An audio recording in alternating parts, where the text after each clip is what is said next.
In this video, I'm going to talk about how to get a very accurate reading out of a graduated cylinder. It's one of the instruments that you're going to use most often in the lab, and you're going to run into a few different ones. For example, this is one of the more common ones that you'll see. Each major line on it is 1 mil, and in between each mil there are 10 divisions between. You might also see something like this. Each major line is still 1 milliliter, but now in between each there's only 5 steps, so this one isn't quite as accurate as the last one. This is actually the same as this blue one. The only difference is instead of writing a number every mil, it's done a number every 2 mils. You also might run into a 100 mil grad cylinder. This one goes up to 100. And each one of these is different, okay, when you're using these. So how do you read it? First thing that you got to figure out, right, is since these are all different graduated cylinders, we need to know how big is each step, each little line on that graduated cylinder. How big is it? Okay, so let's take some notes about that in case you want to copy me here. Step 1.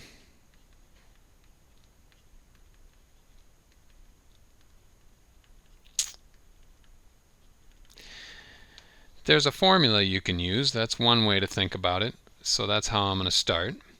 And what the formula says is you pick a number, and I'm going to call this my top number, 8.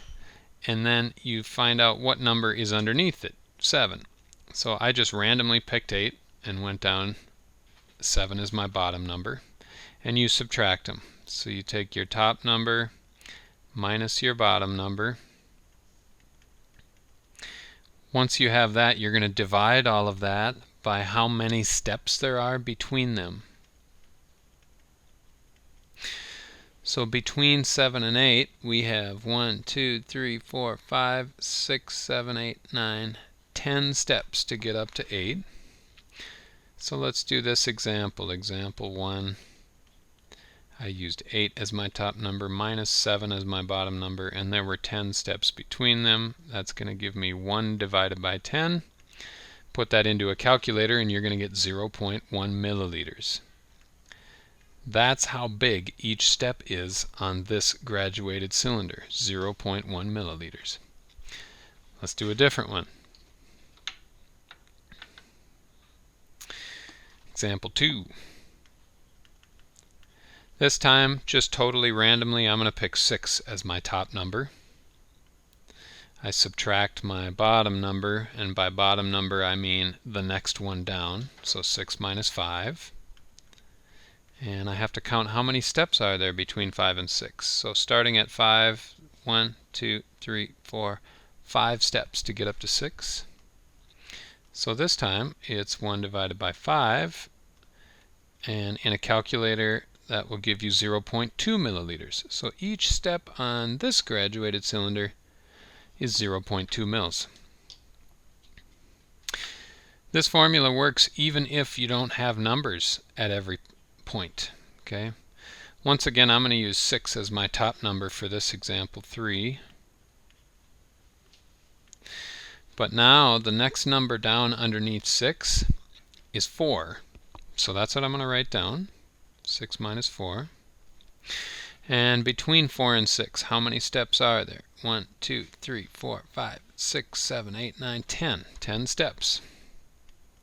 6 minus 4 divided by 10 gives me 2 over 10. 2 divided by 10 on a calculator gives me 0.2 milliliters. So we just calculated a verification of what I told you was true, that this blue graduated cylinder is actually the same as this white labeled one.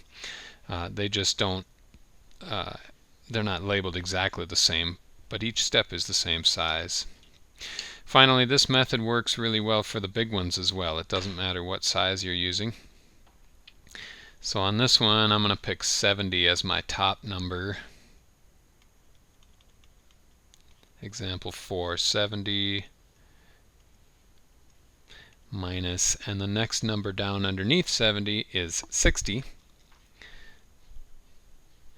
And let's count how many steps. From 60, 1, 2, 3, 4, 5, 6, 7, 8, 9, 10 steps to get back up to 70. 70 minus 60 is 10, divided by 10.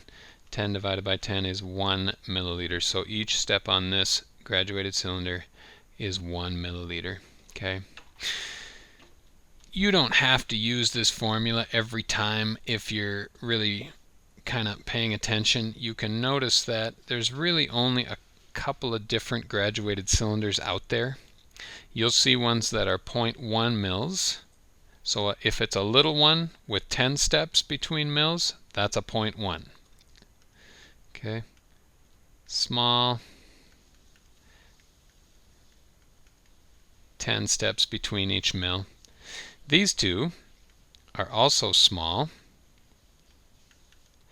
but they have 5 steps between each mil. And then this one, where it's 1 mil each, this is a large graduated cylinder. So you can use the formula, or you can just memorize that you only really have 2 choices. You could get one that's 0.1 mils each step, 0.2 mils each step, or 1 mil each step. Now once you've determined how big that step is, then you can actually start to go look and figure out your volume. And I've got a couple of examples here. So let's take a look at this one first. On this grad cylinder, again, we have to stop and figure out how big is each step. I can tell right away that this is only a 10 milliliter grad cylinder. It's a small one. So this is a small grad cylinder, and there are 10 steps between each mil. I can see that right away.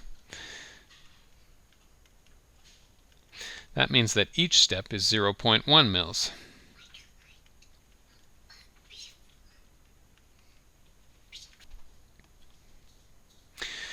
The next thing you need to know that's super important is, you see how the liquid is curved here? You get this question like, should I read right here? Or should I read the bottom of the meniscus? Because if I read the bottom of that curve, that's going to put me right here. And those are 2 different measurements, right? So all chemists around the world have agreed that the appropriate way to do this is to read the bottom of the meniscus. Okay, so step 2, read bottom, and the meniscus is just a fancy word for that curve.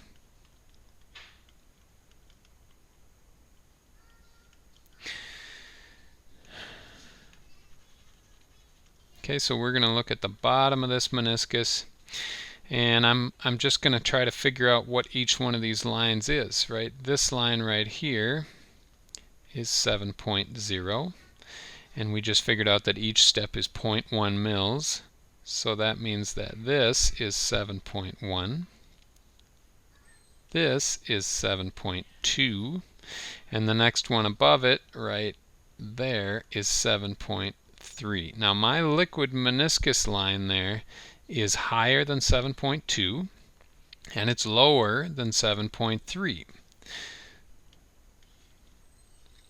So I'm going to write down 7.2, and then this last digit right there, we want to estimate that.